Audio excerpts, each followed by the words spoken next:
Hello everyone, welcome back all. आज का जो टॉपिक है बहुत इंपॉर्टेंट है, बहुत ही खास टॉपिक है क्योंकि इससे पहले इस टॉपिक के बारे में आपने नहीं सुना होगा। So please it's my request कि पूरा एंड तक मेरी इस वीडियो को देखें बिना स्किप किए। और आज का जो टॉपिक है वो है प्रोसेसर का 5 क्वेश्चन हम देखेंगे विथ प्रैक्टिकल। जी हाँ, विथ प्रैक्टिकल देखने वाले हैं। जैसा कि मैंने लास्ट वीडियो भी दिया था जिससे बहुत कोई ने देखा था, जो कि मेमोरी का था।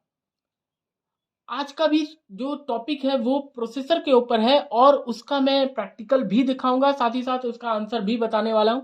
सो मेरा जो रिक्वेस्ट रहता है अपने व्यूवर्स से, उनसे मैं एक हेल्प मांगना चाहूंगा कि आप खुद भी देखें और दूसरों को भी रेकमेंड करें। आप चाहे तो शेयर कर सकते हैं, मेरा चैनल नेम शेयर कर सकते हैं, मेरा लिंक को शेयर कर सकते हैं, जिससे क्या होगा कि आपके साथ साथ बाकी को भी हेल्प होगा कुछ नया जानने का। ठीक है, तो चैनल में बने रहिए और ज्यादा से ज्यादा do like subscribe and share. और चलिए स्टार्ट करते हैं वीडियो को। यहाँ पे मेरा सबसे पहला जो क्वेश्चन है, that how to check which processor you are using. पहला क्वेश्चन है कि कौन सा प्रोसेसर आप यूज कर रहे हैं, साथ ही साथ उसका जेनरेशन कौन सा है, कौन सा जेनरेशन का प्रोसेसर यूज कर रहे हैं और कौन सा प्रोसेसर यूज करते हैं, दोनों जानने वाले हैं। तो सबसे पहले आपको क्या करना है कि इसको मिनिमाइज कर लेते हैं पहले, फिर मैं खोल के दिखाऊंगा आपको। आपको क्या करना है कि माई कंप्यूटर पे जाना है। माई कंप्यूटर में जाने के बाद आपको क्या करना है कि राइट क्लिक करें और प्रॉपर्टीज में आना है। आपको प्रॉपर्टीज में आने के बाद आपको क्या करना है, ये मिनिमाइज हो गया है, इसको मैक्सिमाइज कर लेते हैं। प्रॉपर्टीज में आने के बाद यहाँ पे आपको दिख रहा होगा Intel R core TM i3-4005U CPU at the rate 1.70 gigahertz. उसके बाद भी सेम है 1.70 गीगाहर्ट्ज। तो ये क्या है, देखिए प्रोसेसर जो यूज किया गया है यहाँ पे, जैसा कि अभी आप मेरे स्क्रीन में देख पा रहे होंगे कि प्रोसेसर जो यहाँ पे यूज किया गया है इंटेल का है और ये i3 है। ये इंटेल का i3 प्रोसेसर है। अब ये क्या है 4005, जैसा कि अभी आपको स्क्रीन पे दिख रहा होगा। तो ये जो 4 दिख रहा है, 4 मतलब होता है फोर्थ जनरेशन। अगर 4 का जगह 5 रहता तो वो फिफ्थ जनरेशन होता। अगर 5 के बाद अगर सपोज 6 होता तो वो 6 जनरेशन का होता। ठीक है, तो यहां से पता चल गया कि कौन सा जनरेशन का मेरा प्रोसेसर है। i3 यहाँ पे 4th जनरेशन है। अब चलिए जानते हैं यू क्या है। यहाँ पे देखिए आपको एक चीज दिखने को मिल रहा हो ना, यहाँ पे यू लिखा हुआ है, 4005 के बाद यू दिख रहा है। तो यहाँ पे यू का क्या मतलब होता है, देखिए जो यू है मतलब ये यू सीरीज का प्रोसेसर है। अब यहाँ पे लैपटॉप में हमेशा यू सीरीज का प्रोसेसर को यूज किया जाता है क्योंकि लैपटॉप में ज्यादा जगह नहीं होता है। लैपटॉप क्या है ना, स्लिम एंड ट्रिम होता है। और यू सीरीज का प्रोसेसर को लैपटॉप में इसलिए लगाया जाता है ताकि वो, क्योंकि वो बैकअप अच्छा प्रोवाइड करता है और उससे परफॉर्मेंस भी अच्छा मिलता है। साथ ही साथ यू सीरीज का जो प्रोसेसर होता है वो एनर्जी इफिशियंट होता है। एनर्जी इफिशियंट का मतलब होता है कि वो कम एनर्जी लेता है। फिर से सुन लीजिए कि यू सीरीज का प्रोसेसर जो है वो लैपटॉप में यूज किया जाता है, वो एनर्जी इफिशियंट होता है। एनर्जी इफिशियंट मतलब वो कम एनर्जी में आपको लंबा बैकअप देगा, साथ ही साथ उसका परफॉर्मेंस भी अच्छा होता है। और लैपटॉप जो कि स्लिम एंड ट्रिम होता है तो उसके लिए आपका यू सीरीज का प्रोसेसर ही यूज किया जाता है। Okay, moving to the next question, how to find out how much cache is there in your laptop. कितना कैश मेमोरी आपका लैपटॉप में है, आप ये कैसे जानेंगे। तो उसको जानने के लिए हम लोग को क्या करना पड़ेगा, इसको चलिए मिनिमाइज कर देते हैं विंडो डी से, जो कि शॉर्टकट है। देन आपको प्रेस करना है control shift escape. Control shift and escape press करने से क्या खुलेगा, टास्क मैनेजर खुलता है, जैसे कि मैंने लास्ट वीडियो में भी बताया था आपको। तो ये कुछ चीजें हैं जो आपको याद भी करना चाहिए ताकि जब आपको जरूरत पड़े तो आपको कहीं खोजना ना पड़े, आपका माइंड में वो चीज रहे। तो वीडियो देखते देखते आप याद भी करने का कोशिश जरूर करें, it would be very very beneficial to all the viewers. चलिए इसमें खोजते हैं कि मेरा कहां पे दिखेगा कैश मेमोरी। तो परफॉर्मेंस में क्लिक करते हैं। परफॉर्मेंस में क्लिक करने के बाद आपको कहां क्लिक करना है, सीपीयू में क्लिक करना है। सीपीयू में क्लिक करने के बाद आपको राइट साइड में बॉटम में दिखेगा, आपको देखिए राइट साइड बॉटम में आपको दिख रहा होगा वर्चुअलाइजेशन है, ठीक है, वर्चुअलाइजेशन है। उसके बाद आपको दिख रहा होगा, देखिए उसके बाद दिख रहा होगा L1 cache, L2 cache, L3 cache. L1 cache कितना दिखा रहा है 128 KB, L2 cache 512 KB, L3 cache 3.0 MB। मतलब हम इसे कह सकते हैं कि स्मार्ट कैशे है। इसलिए मैं रिकमेंड करूंगा सारे व्यूअर्स को, those who have not seen the topic of cache memory, जिन्होंने नहीं देखा है मेरे कैश मेमोरी का video, please go and watch. आप उस चीज को देखेंगे तो आपको और भी क्लियर होगा। तो यहाँ पे कैश मेमोरी कितना यूज हो रहा है, L1 का 128 KB है, L2 का है आपका 512 एंड L3 का है आपका 3.0 MB, ठीक है। तो इस तरीके से आप देख सकते हैं कि आपका कंप्यूटर में कितना कैश मेमोरी दिया गया है। ओके, चलिए मूव करते हैं थर्ड क्वेश्चन की तरफ। How much processor is used in percentage to run an application. अब हम लोग जानने वाले हैं कि कितना प्रोसेसर यूज होता है परसेंटेज में। देखने को आपको मिलेगा जब एक एप्लीकेशन को हम रन करते हैं, तो उस चीज को हम कहां पे देखेंगे, टास्क मैनेजर में देखेंगे कि कितना परसेंटेज ऑफ प्रोसेसर यूज हो रहा है एक एप्लीकेशन जब हम रन करते हैं, ठीक है।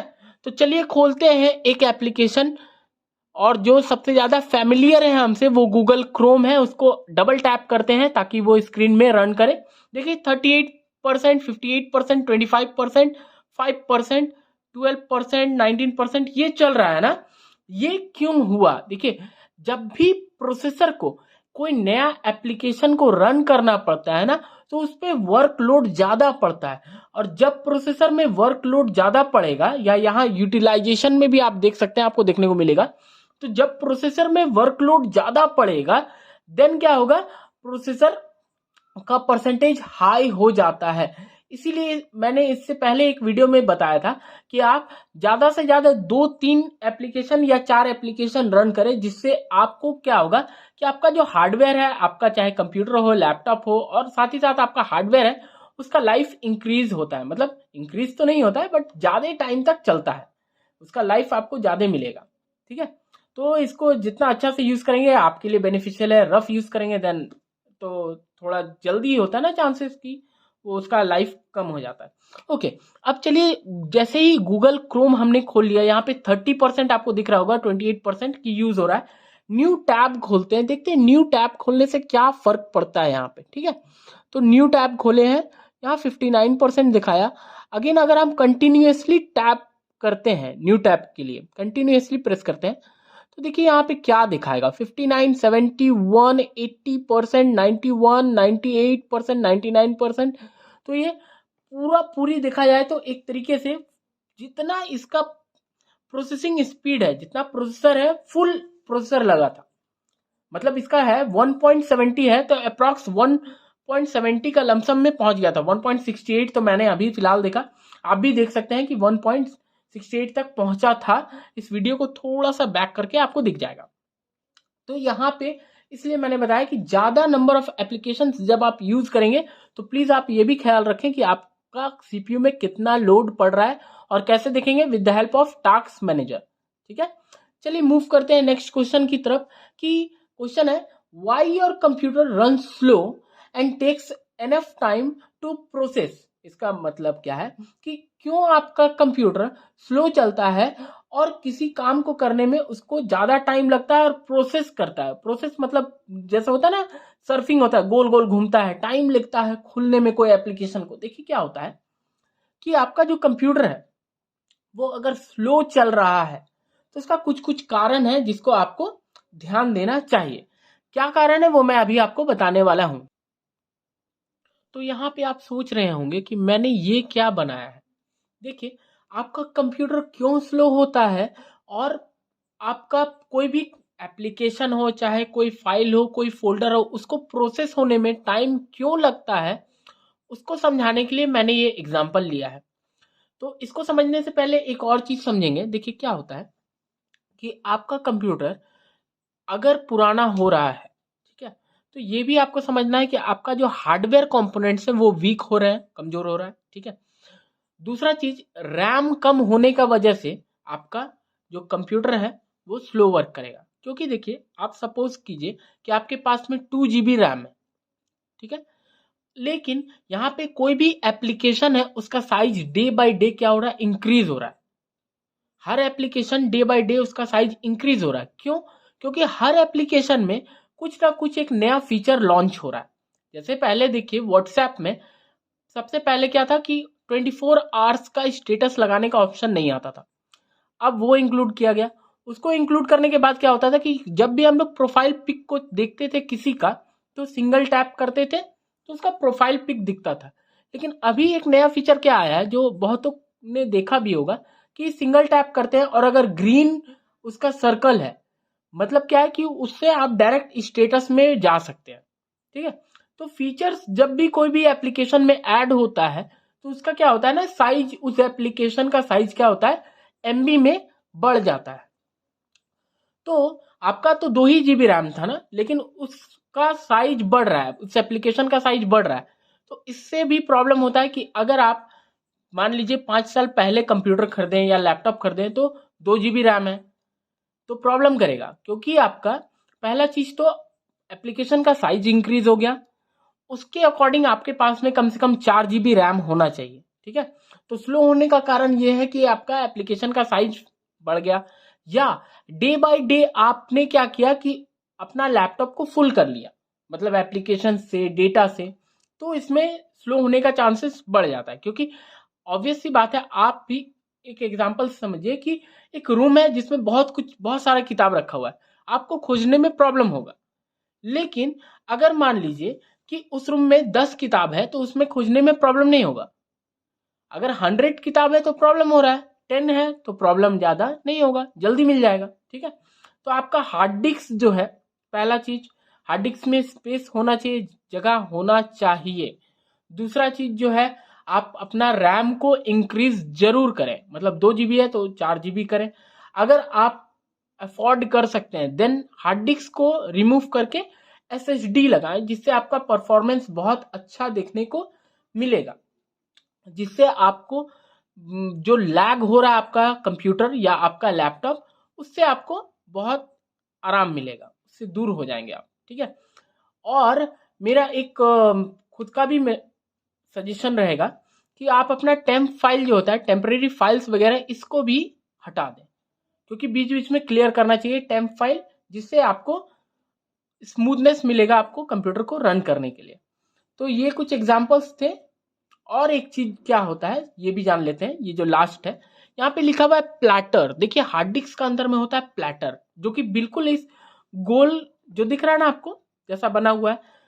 तो यहाँ पे क्या हो रहा है कि आपका प्लैटर का डिजाइन है, ये कंप्लीट प्लैटर नहीं है, ये जस्ट एक डिजाइन है, ठीक है। इसके जरिए से हम लोग समझने का कोशिश करते हैं। अभी यहाँ पे क्या हो रहा है कि CD सबने देखा है, CD डिस्क कुछ इसी तरीके का रहता है। तो क्या हो रहा है कि जब यहाँ पे अगर डेटा रखा गया है, स्लो क्यों होता है हार्ड डिस्क, ये बता रहे हैं हम, कि आपका यहाँ पे डेटा रखा गया, अगर एक सर्कल लेगा तब जाके यहाँ पे फिर अगेन रीड होता है, फिर सर्कल लेगा देन रीड होता है। तो यहाँ पे क्या होता है, प्लैटर हमेशा घूमता है गोल गोल, ठीक है। तब आपका रीड और रीड हेड जो होता है ना, रीड और राइट हेड प्लैटर में होता है, तब जाके वो रीड करता है। एक गोल चक्कर लेगा, फिर गोल चक्कर लेगा, तब जाके वो डेटा को रीड करता है, जिससे क्या होता है कि हार्ड डिस्क स्लो होता है। और SSD में आपका प्लैटर नहीं है, CD की तरह नहीं है, उसमें क्या है, चिप है, उसमें क्या है, सेल्स है, चिप है उसमें सेल्स है, ठीक है, जिसमें डेटा को रखा गया है, उसमें कोई भी मूवमेंट नहीं होता है। इसलिए SSD क्या होता है, फास्ट होता है हार्ड डिस्क के अकॉर्डिंग में। तो चलिए, ये आपने जाना कि हार्ड डिस्क क्यों स्लो होता है, क्योंकि उसमें प्लैटर होता है, उसको एक सर्कल लेना पड़ता है तब जाके उसका डेटा रीड होता है, अगेन एक सर्कल लेंगे देन इसका डेटा रीड होगा। और SSD में क्या है कि उसमें चिप है, उसमें डेटा सेल्स में स्टोर होता है, जिसमें कोई मूवमेंट नहीं होता है और वो फास्ट होता है, उसका डेटा को डायरेक्टली सेल से रीड किया जाता है। अब यहाँ पे एक और चीज जो अभी बताया मैंने, उसको जरूर ख्याल रखें कि आप अपना जो मेमोरी है, मेमोरी मतलब कि यहाँ पे रैम का बात कर रहे हैं हम, जिसको अगर ज़्यादा टाइम हो गया है, अगर सपोज अगर किसी का 5 ईयर्स हो गया है, किसी का 7 ईयर्स हो गया है, तो उसको अपना जो मेमोरी है, जितना मेरा दिखा रहा है यहाँ पे 4 GB है, ठीक है, तो आप उसको जरूर इंक्रीज करें। अगर आपका 2 GB है तो आप जरूर 4 GB यूज करें, जिससे आपका ये जो लैग होता है या स्लो हो जाता है, ठीक है, या प्रोसेसिंग में आपको स्लो हो रहा है, तो ये प्रॉब्लम आपको हट जाएगा, दूर हो जाएगा। Moving to the next question, computer shut down after few minutes. Computer आपका कुछ मिनट के बाद ऑटोमेटिकली शट डाउन हो जाता है। क्यों होता है भाई, ऐसा क्यों हो रहा है? ऐसा नहीं होना चाहिए, राइट। देखिए क्या होता है कि आपका जो प्रोसेसर है, हो सकता है कि आपका जो थर्मल पेस्ट है, प्रोसेसर है उसका ऊपर में, जिन्होंने मेरा फर्स्ट वीडियो नहीं देखा है प्लीज देखिए, प्रोसेसर का मैंने बनाया था प्रैक्टिकल वीडियो कि इंस्टॉल अ प्रोसेसर, उसको जरूर देखिए, जिससे आपको बहुत कुछ क्लियर होगा, ठीक है। तो पहले रहता है आपका प्रोसेसर, बीच में रहता है आपका थर्मल पेस्ट, और उसका ऊपर में रहता है हीट सिंक, और उसका ऊपर में रहता है फैन। फिर से सुन ले, प्रोसेसर, उसका ऊपर में थर्मल पेस्ट लगता है, फिर हीट सिंक लगता है। तो प्रोसेसर और हीट सिंक एक दूसरे से किससे जुड़े रहते हैं? थर्मल पेस्ट का मदद से। और हीट सिंक का ऊपर में रहता है फैन, जो प्रोसेसर का हीट को क्या करता है, निकालता है, बाहर निकालता है, ठीक है। तो यहाँ पे क्या होता है कि हो सकता है कि आपका थर्मल पेस्ट जो है वो सूख गया होगा, आप प्लीज उसको फिर से लगाएं। अगर कोई डस्ट पार्टिकल है देन उसको भी आप रिमूव करें, जिससे क्या होगा कि आपका जो कंप्यूटर बार बार शट डाउन ले रहा है वो आपको हट जाएगा, ठीक है। अगर मान लीजिए ये प्रॉब्लम रिजॉल्व नहीं होता है, देन आप एक और काम कर सकते हैं, न्यू रैम लगा के देखें। हो सकता है सम ऑफ द टाइम्स क्या होता है ना कि रैम फेलियर का वजह से भी ये प्रॉब्लम देखने को मिलता है। कुछ देर तो चलेगा, उसके बाद वो शट डाउन ले लेगा, ठीक है, ऑटोमेटिक शट डाउन ले लेता है। तो अगर ये रिजॉल्व नहीं होता इस तरीके से, तो आपके पास में सेकंड ऑप्शन है कि आप न्यू रैम जरूर लगाएं। तो आज का जो टॉपिक था वो मैंने कवर कर दिया है विथ प्रैक्टिकल। आपसे उम्मीद करता हूं कि आपको ये मेरा वीडियो अच्छा लगेगा, तो ज़्यादा से ज़्यादा लोगों को शेयर करें, और ज़्यादा से ज़्यादा प्लीज़ गाइस सब्सक्राइब कर लो जिन्होंने नहीं किया है। तो मिलते हैं अपने नेक्स्ट वीडियो में, till then watch my videos, thank you.